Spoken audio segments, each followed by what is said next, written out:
Katilin Burak olduğunu kesinleşmesi ve Ilgaz'ın Burak'ın açığını yakalaması. Bu dakikadan sonra işler daha da karışacak ve önümüzdeki bölümde çok daha fazla şaşıracağımız olaylar bizi bekliyor. Evet, katil Burak çıktı ama işin perde arkasında şok edici bazı detaylar daha var. Yekta'nın inanılmaz planı sonrası neler olacak? Rafet, Çetin ve Tolga ile ilgili beklenmedik ters köşeler neler? Ilgaz'ın ölüm senaryosu hangi konuya bağlanacak?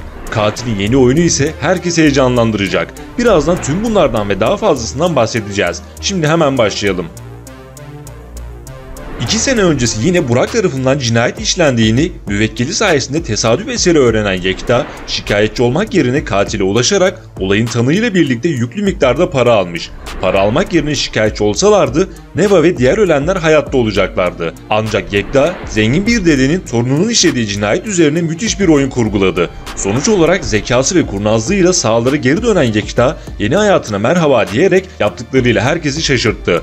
Hatta drone detayını kullanarak Pars'ı da bitirmek istedi ancak Ilgaz ve Eren buna engel oldu. Yekta aynı zamanda Burak'ın da her şeyi itiraf etmesini sağladı ve onun avukatı oldu. Diğer yandan da Ilgaz hislerinde ve analizlerinde yanılmadı. Herkesin aksine ısrarla katilin Burak olduğunu düşündü ve nihayet açığını yakaladı. Peki bu dakikadan sonra neler olacak? Elbette Ilgaz durumu kanıtlamak için türlü arayışlara girecek. Eren'i, Pars'ı ve Ceylin'i katilin Burak olduğu konusunda elde ettiği bulgularla inandırmaya çalışacak fakat bu konuda biraz zorlanacak. Bir yandan da Mehmetcan'a umut bağlayacak. Mehmetcan'ın ise Neva'nın adını sayıkladığı belirtilmişti. İlerleyen zamanlarda tüm olanları hatırlayarak Ilgaz'a büyük bir koz verebilir. Tabi etkisiz hale getirilmezse. Burak ise soğukkanlı bir şekilde planlarını uygulamaya devam edecek. Yekta bu konuda Burak'ı sonuna kadar savunacak. Haluk ise torunu için zaten her şeyi yapmaya hazır. Öte yandan sular biraz durulduktan sonra Burak tehlikeli hamlelerine devam edecek.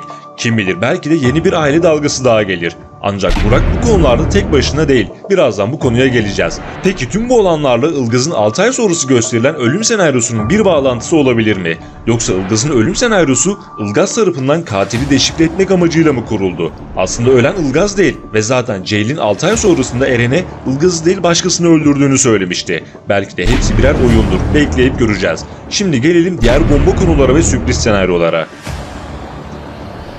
Katil Burak'ın tüm bunları tek başına yapması biraz zor. Bu konuda doğal olarak kendisine yardım edecek kişilere ihtiyacı var.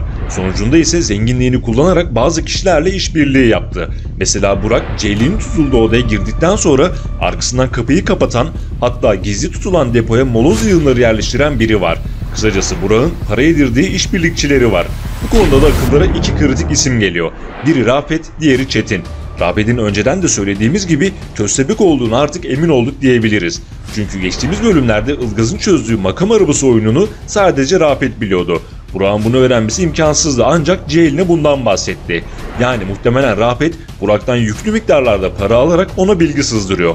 Ne de olsa Burak'ın çok zengin bir dedesi var. Çetin'in ise beklediğimiz gibi doktorculuk yalanı Osman sayesinde ortaya çıktı. Elbette Osman bu konunun üzerine gitmeye devam edecek ve kritik hamleleri olacak. Çetin ise belki de Yekta'nın bahsettiği 2 yıl önce kedisi kaybolan, kuyuya ceset atıldığını gören tanıktır ve Yekta ile birlikte Burak'tan yüklü miktarda para alarak kendisine zengin bir hayat kurmuştur.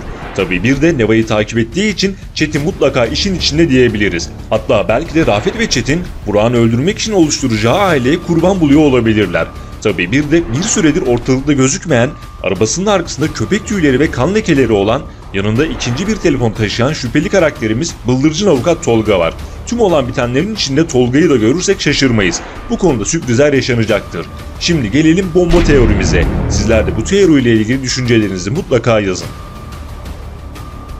Teorimize göre şöyle bir senaryo ihtimali akıllara geliyor.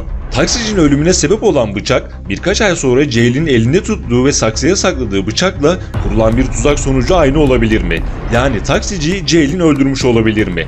Belki de tıpkı Engin'de olduğu gibi büyük bir travma yaşadı ve nasıl Engin'in ölüm zamanlarında hafıza kaybı yaşadıysa taksicinin ölümünü de kendisine unutturmuş olabilir. 6 ay sonrasında ise hatırlamasına sebep olacak olaylar yaşanabilir. Hatta Eren'e itiraf ettiği, Ilgaz'ı değil başkasını öldürdüm dediği olay bu olay olabilir. Bu sadece gerçekleşme ihtimali zayıf olan bir teori. Bakalım neler olacak. Yeni videolar gelmeye devam edecek. Anında haberdar olmak için bildirimleri mutlaka açalım. Bir sonraki videoda görüşmek üzere. Hoşça kalın.